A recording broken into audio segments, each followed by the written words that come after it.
We have a race to call here. The Associated Press has called the race in Georgia's State Senate District 48. We have it up on our map here, but we may want to stay with live pictures from West Palm. But we do want to note this. The Associated Press, there it is, has called this race in Georgia's State Senate District 48 for incumbent Republican Shawn Still.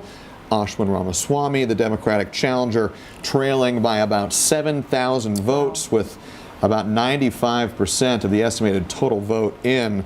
Again, Shawn Still, the Republican incumbent state senator, projected by the Associated Press to move on to another term in office. We should note as well, this was really the only competitive state Senate race in the state this year. This was a bellwether race.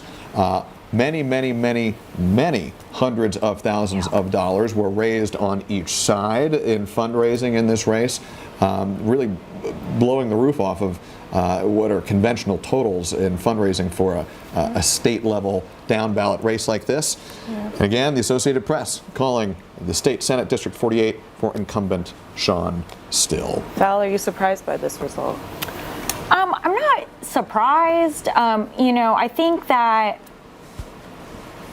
especially in the suburbs, they are recently kind of changing in terms of the legislative races. For so long, they had been gone uncontested. And so when you finally get a good candidate who's going to fight, sometimes it doesn't take on the first go. Sometimes you got to run a few times. Sometimes you got to raise. And look, these state legislative races, both on the Senate and the House side, are getting more and more expensive because you have to find a way to cut through the noise. When you have the presidential and Congress and everybody else and their mother up on the ballot, you have to spend money to break through, because by the time you make it down to the ballot, you've kind of lost the voters' interest. But it doesn't seem like money was an issue for Ramaswamy because he had money coming into his race, but maybe it was the name recognition, or maybe it was the influence of the top of the ticket.